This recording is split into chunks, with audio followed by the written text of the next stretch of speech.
How would you like it?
Ellenburgh with our wave freight.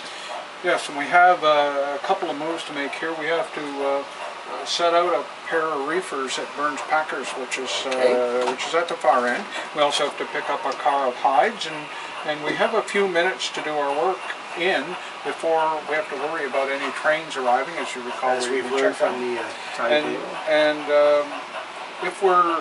if we move expeditiously, we probably can complete these moves, and if we don't, we'll end up having to wait and then make them after the other trains go by. But our job here is to, as the inferior train, is to stay clear of the superior trains.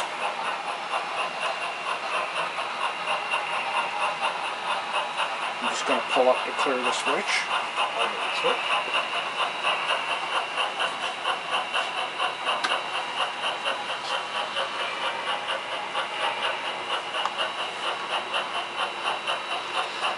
So Doug, in this operating system, a lot of people, when they come to towns and they are in a scenario where they've arrived, they basically become the town's yard master or whatever, but that doesn't really happen in this style of operation. Well, first of all, there is no station here. There's not a train order community. Right. This is just a small community out on the line, and we don't even have a station to worry about. Right. We don't have a yard switcher, and on the Canadian Northern, wave freights would have to switch this town on their own, and that's exactly what we're going to do. So everything is running wild around you according to the schedule, and you just have to fit yourself in. That's correct. And before we left Hochelaga, we saw that we had a few minutes to do our work here. Well, I'll let you get started with that. Set out two of these reefers. That's right. These two right here, right behind the locomotive. We have to set out these two reefers at Burns Packers over here. So we need to run around to do that? And we need to run around and do that. And then behind the reefers at Burns Packers is an old dirty boxcar loaded with hides. We have to pick that car up. Oh, okay. Okay. So if you want to cut us off our two reefers, you better cut it off ahead of the locomotive. Oh, yes, we're running around. Yeah. We have to run around. That's right. On the Canadian Northern, we're allowed to switch with our van, and so. Oh, that's good. So we'll run around our train and do the switching move that we have to do. You're clear. I've given you the switch, Doug.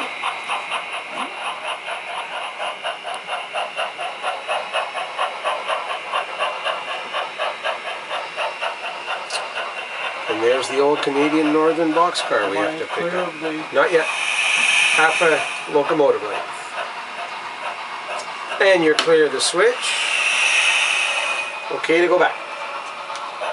Yeah.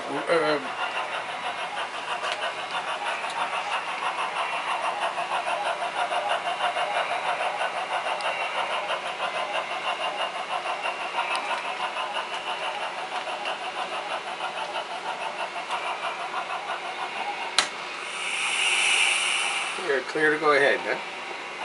We'll go on to our train. We're going to pick up our train, and then we're going to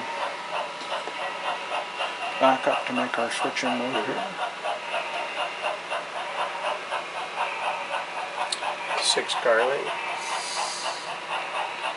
3. 1 car length, half a car, 5 ties, and we're on the hit.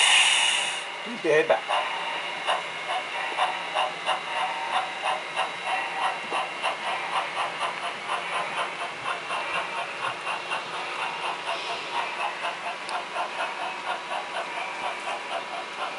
So this was a facing move then, so you're going to be basic, that's why you had to run around your train? That's right. That's right, we had to run around our train, and as I said on the Canadian Northern, we're allowed to switch with the van on the train. We don't have to drop the van behind to make our move. We've got a steel frame.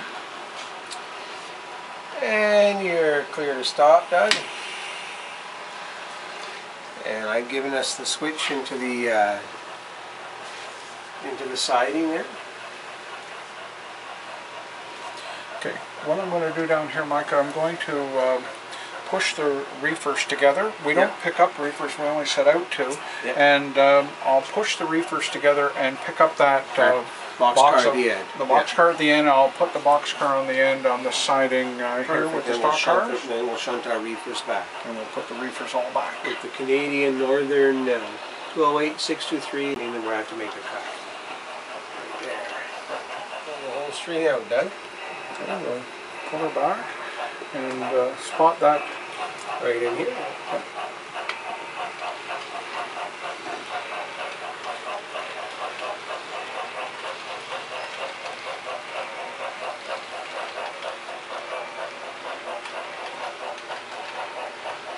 Got about 8 cars to the switch. I'll get in a couple there now. And Doug, we're clear of the switch. And good to go ahead.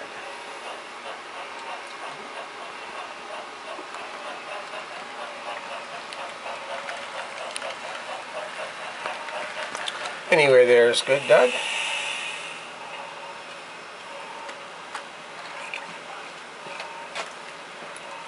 Good to pull back. Notice, Mike, you're using skewers to uncouple of cars? That's right. I like the skewer. It's angled at the end, and there's a bit of friction, allows you to move within the couplers. And good to shunt those cars ahead. About 4 car lengths further to go now.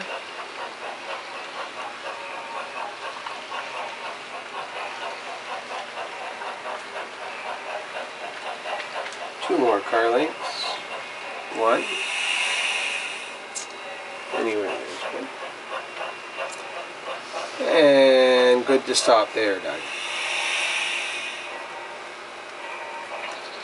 So, Doug, according to the schedule, then what we've got here is you've been able to get your switching done in between trains. What would you do if there was a conflict? Well, if the schedule shows an opposing train or a train overtaking us, and we didn't have our switching done, then we would have to clear the main to let that train go through.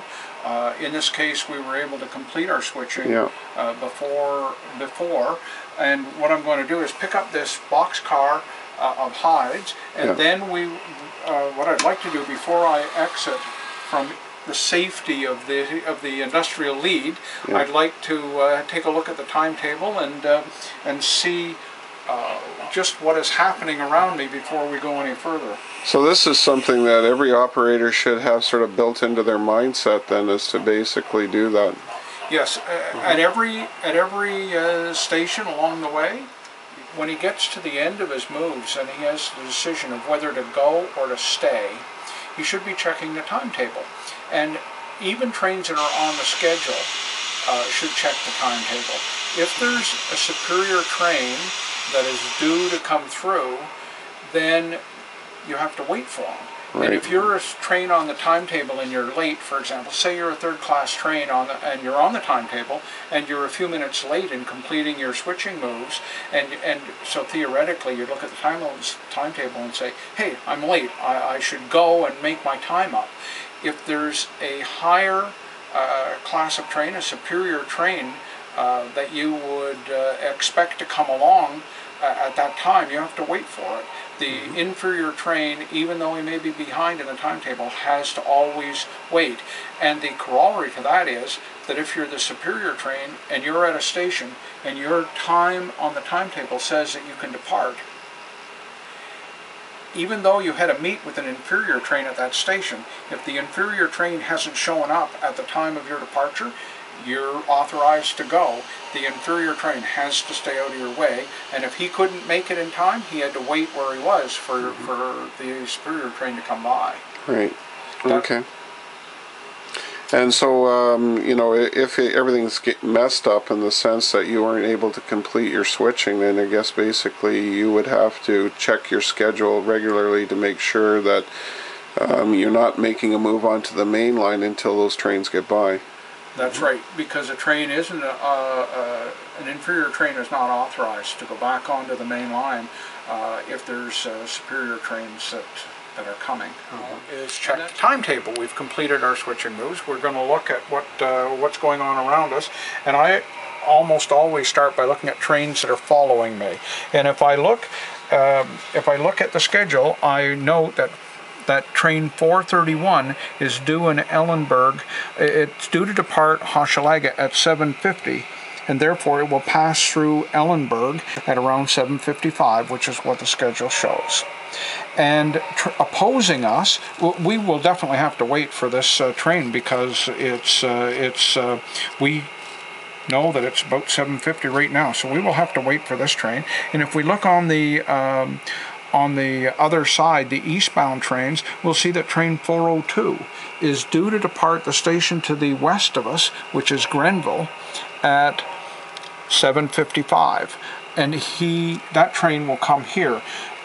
The rules say that we aren't allowed to depart here to go to Grenville if that train has left the station to the west of Grenville, which would be Hammond, and 402 left Hammond before now. So on the timetable. Now, even if we knew by sort of peeking around the corner in the model form, even if we knew that train wasn't coming, even if we knew that it was late, unless a dispatcher gives us written authority to move, we have to respect the timetable, just as if it was right here. And at this point, what I just went through shows that 402 and 431 are both going to arrive in Grenville, in Ellenburgh at about the same time. And it's normal for the trains to meet here. So we want to keep both tracks at Ellenburgh clear. We want to stay in the siding. That's right. Now, the reason for that, I think, is fairly simple. 402 is the superior train. Eastbound trains are superior to westbound, and so 402 will want this track, the main. 431 will want this siding, which is our siding in a sense.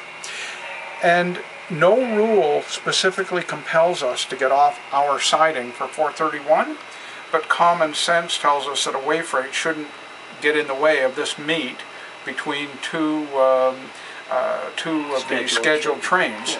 And so if we get out there and get in the way of a scheduled train, management will not be happy.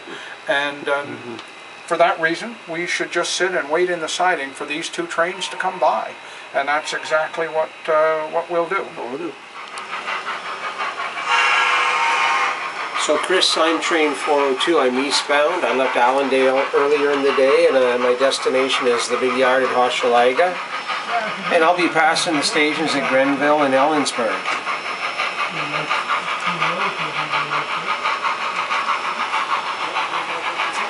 You can see a lovely way freight.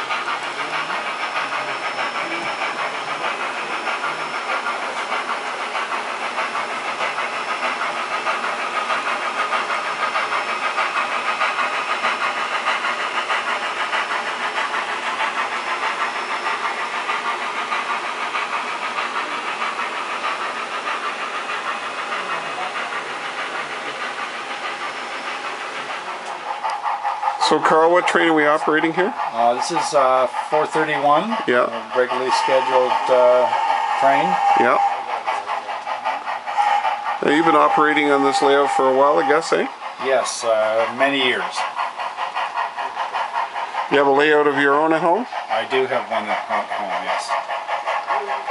What scale is it? It's in HO as well, Yeah. but I don't do any operations at the moment in my home layout. Come over here to do the operations.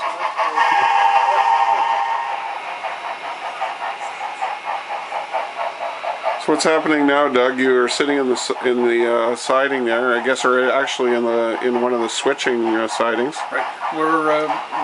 We've cleared the main and the siding for trains 431 and 402, and I see 431 is just coming into the siding right now for its scheduled meet with 402.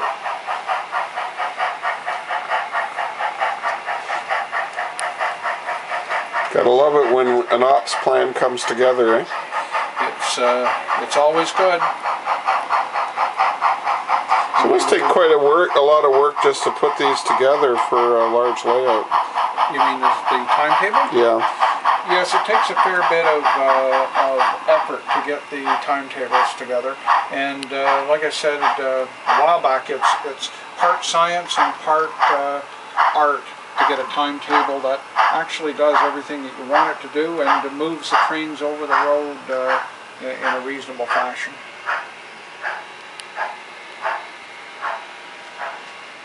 402 is a superior train because it's eastbound. Eastbound is superior to westbound trains. 431 is stopped in the siding, and if we actually could see the train orders, the dispatcher has written a train order setting a hard meet for these two trains at Ellenburgh. 431 almost always arrives first before 402, and this is a normal meet that happens just about every operation. So Chris, I'm train 402, I'm eastbound, I'm superior to 431 that's in the siding at Ellenburgh. Momentarily I'll be passing Renville Station.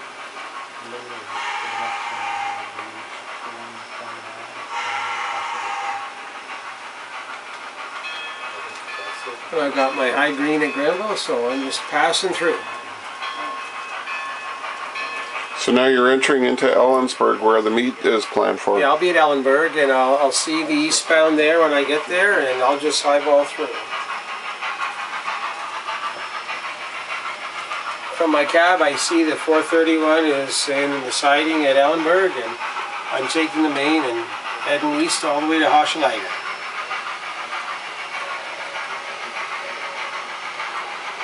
It's kind of a busy spot, 3 trains meeting. Lovely. An operator's dream. And the dispatcher's happy that everything's going well.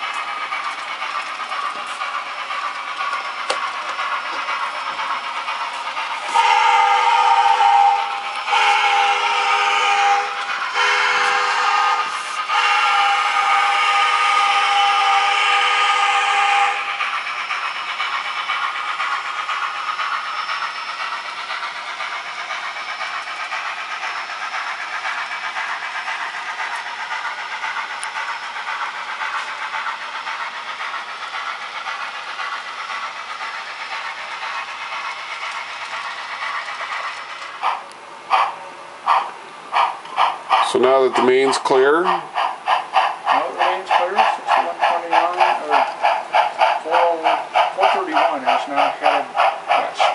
so now we've got train 431 heading west out of town.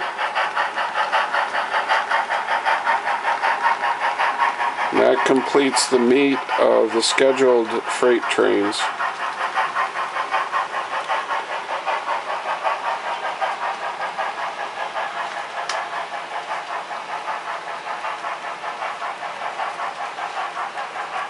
Okay, with the trains leaving town, tracks are clear, and we can think about getting our train together and then carrying on to Grenville. So I look at my timetable, and when I look at the timetable, I see that the next train opposing us is 4:32, and it was due to leave.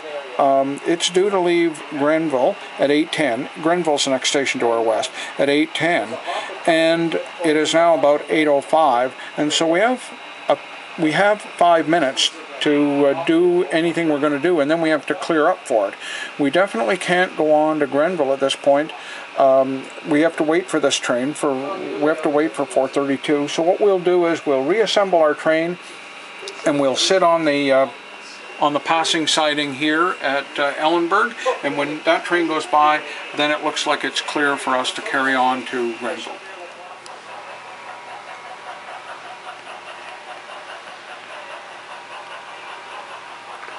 So now you've taken the extra out of the siding. Now the main and the passing siding are clear, and you're moving your train back on for reassembly. That's right. We have time, since it was about 8:05 and that train 4:32 wasn't due to leave Grenville till 8:10. We actually had about 5 minutes of wall clock time to do this. So we do have time to reassemble our train, make our runaround move, and then keep in the clear in the passing siding for 4:32. Are you still running the pack today?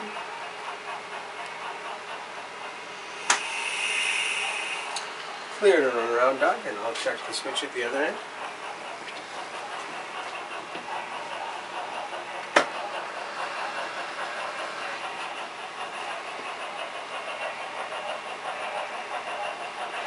So when you're operating in the evening and you've selected one of these extras, you're really at the mercy of the timetable. Then it could be a slow evening for you.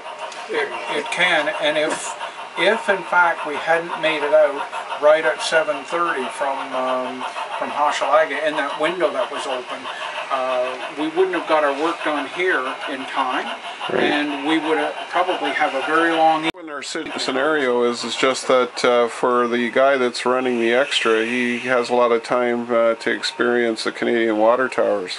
It's quite possible. There are times that you get to move very quickly and with some luck get through the job, but a lot of nights, I'd say most nights, there's a fair bit of time spent sitting in the hole waiting for trains, just like we're doing right now. You good to go back there? Of course, Mike Hamer's the famous fellow for water towers, eh, Mike? Oh, you can't go an evening without a water tower, Chris. Or two. 3. 1 car length. Half a car. 5 ties. Okay, we're sitting waiting in the hole here at Ellenburgh for number 4:32, and once 4:32 goes by, we're clear then to move on to Grenville and do some switching there. This being a little bit of a wait here, as we had to let 3 trains go, but that's the nature of being on an extra. Scheduled trains have authority over us.